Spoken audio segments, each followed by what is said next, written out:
Hola, mi nombre es Jonathan Sharp. Привет, меня зовут Jonathan Sharp.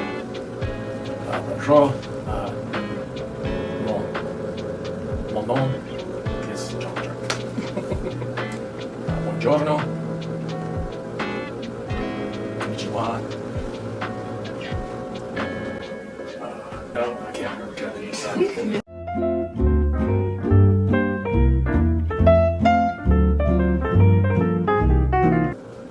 Okay, can you introduce yourself and your job in the military?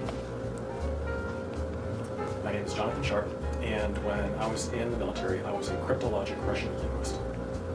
Why did you decide to join the military? I graduated high school when I was 17.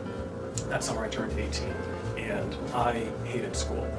So I was not interested in college at all. I hated my high school so much that I didn't even go to my graduation. And so I goofed off for 2 years. I was working in San Francisco, and I was working at a law firm, and I was just doing gopher work. I was working in administration, so court filings and stocking pencils, making coffee, that kind of thing. And they often had wine and cheese parties, the lawyers, and they got, as an administrative person that didn't have any authority in the law firm at all, they were kind enough to invite administrative people and receptionists and that kind of thing. So one of the receptionists was married to an Air Force recruiter whose last name was also Sharp. And so we were talking, and I was 20 by now, and I was having trouble paying my bills. And so, and I was not interested in the military at all. I never, ever would have walked into a recruiter's office on my own. But we got to talking, and he was a sergeant. Like I said, he was a recruiter. And he said, just come on by, take a test. It's no pressure, no obligation. And I said, sure. So I did. And I tested well, and I did well on the test that they gave me. And they offered me the opportunity to go in as a linguist. And so I took it. What was the most difficult part about being in the military?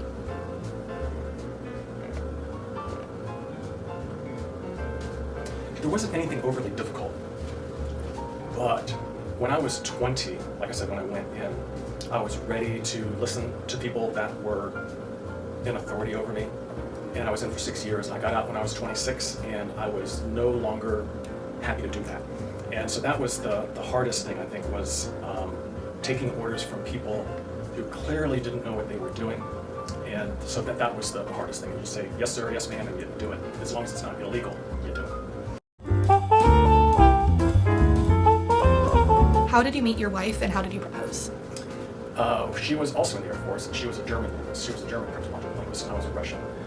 Of course, it was before Germany was unified, so there was East Germany and West Germany, so there was German targets. And we dated for almost 2 years. I was there for 2 years. We dated for almost all of that 2 years, and then she got out of the military, and I went to Japan within a few weeks of each other, and so we just said bye. And but then we wrote letters, and after I was in Japan for a little less than a year, I wrote her, before emails, phone calls were exceptionally expensive, so I wrote her a letter and said, would you like to get married? And so the letter took a week to get there, and I waited a week for the letter to come back, so 2 weeks later I got yes. Okay. Where all have you lived, and what was your favorite? I was born in Boston.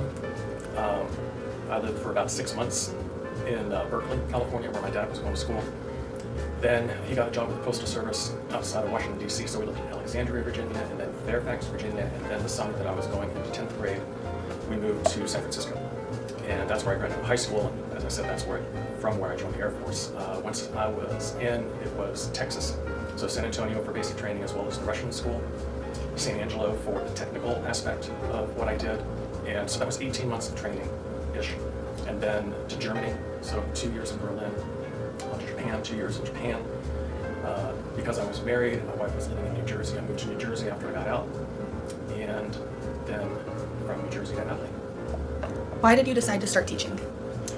I kind of always wanted to, so you can, because I kind of wanted to teach at the university level.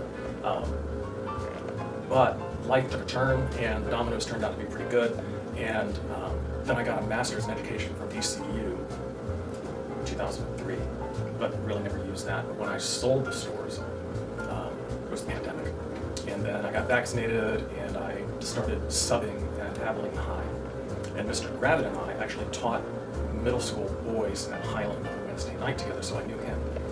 And but after I got I guess it was, well, how long have I been here? 4 years. So about 4 years ago, I talked to him and said, would you like a Russian teacher? And he said, no, but we would like a geography teacher. And I said, yeah, sure. And so that's how that came about. How does the military impact your life now? It gave me some self-discipline that I didn't have when I was 20.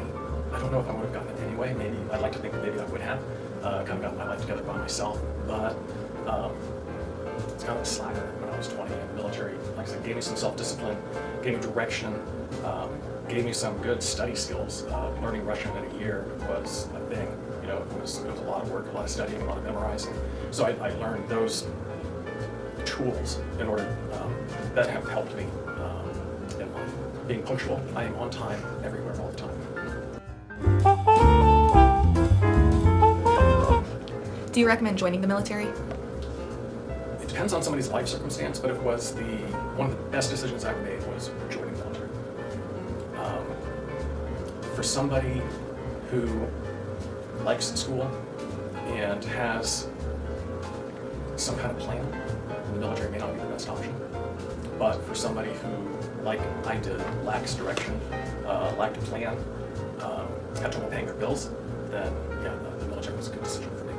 So I had a lot of people that were young that worked for me while I went to Domino's, and they asked me the same question, you know, what they were thinking about joining the military.